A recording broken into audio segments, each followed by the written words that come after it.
Hello, word enthusiasts, and welcome to Hello Word. I'm your host, Alex, and I'm thrilled to have you join me on this linguistic adventure. Today, we're diving into a word that's probably closer than you think, often found in gardens or wild landscapes. Our word of the day is bush, a B2 level noun meaning a shrub or clump of shrubs with stems of moderate length. Now, what exactly is a bush? Well, think of it as a smaller, shorter version of a tree, usually with multiple stems and dense foliage. It's not quite a tree, but it's definitely more than just grass. You often see bushes used to create hedges, provide shelter for small animals, or simply add some greenery to a space. In everyday language, we use the word bush to refer to these common plants. For example, you might say, I planted a rose bush in my garden, or the cat was hiding behind the bush. It's a pretty straightforward word, but understanding its nuances can help you describe the world around you more accurately. Now, let's explore some synonyms for bush. A close synonym is shrub. You can use shrub and bush almost interchangeably. For example, instead of saying the berries grew on a bush, you could say the berries grew on a shrub. Another synonym is hedge, although this implies that the bushes are planted closely together to form a boundary. For instance, they trimmed the hedge to keep it neat means they were cutting a row of bushes that formed a border. We could also use the word thicket if we want to suggest that the bushes are growing very close together to form a dense area that is hard to walk through. The deer disappeared into the thicket. Now let's switch gears and explore some antonyms words that mean the opposite of bush. The most obvious antonym is tree. A tree is a large, woody plant with a single trunk, while a bush is smaller and has multiple stems. For example, the oak tree provided shade in the summer compared to the small bush provided cover for the rabbit. Another antonym, though less direct, could be grass.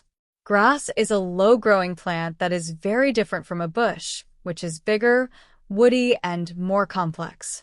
For instance, the children ran barefoot through the grass versus the gardener pruned the bush. Another opposite is flower, which is not about size but about form.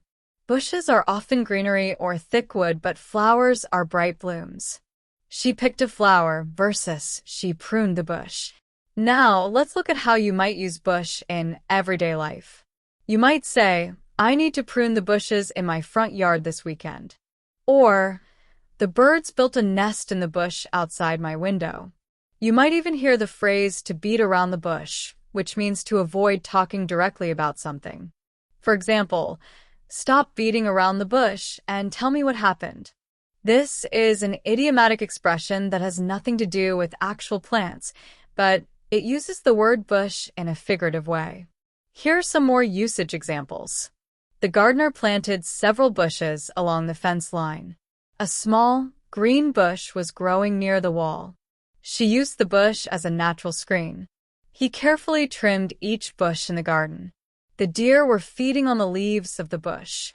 The children played hide and seek among the bushes. The property was landscaped with flowering bushes. The gardener advised pruning the bushes in early spring. A row of bushes lined the pathway. To sum up, bush is a B2 level noun referring to a shrub or clump of shrubs with stems of moderate length. We discussed synonyms like shrub, hedge, and thicket, antonyms like tree, grass, and flower, and explored its use in common phrases and everyday conversation. Thank you for joining me on Hello Word today. I hope you found this episode helpful. If you enjoyed learning about the word bush, please subscribe to our podcast and leave a review. Your support helps others discover our show and learn new words too. One last thing, I encourage you to create your own sentence using the word bush and share it in the comments below. I'd love to see how you're using this word in your own writing and conversations. Until next time, keep exploring the wonderful world of words.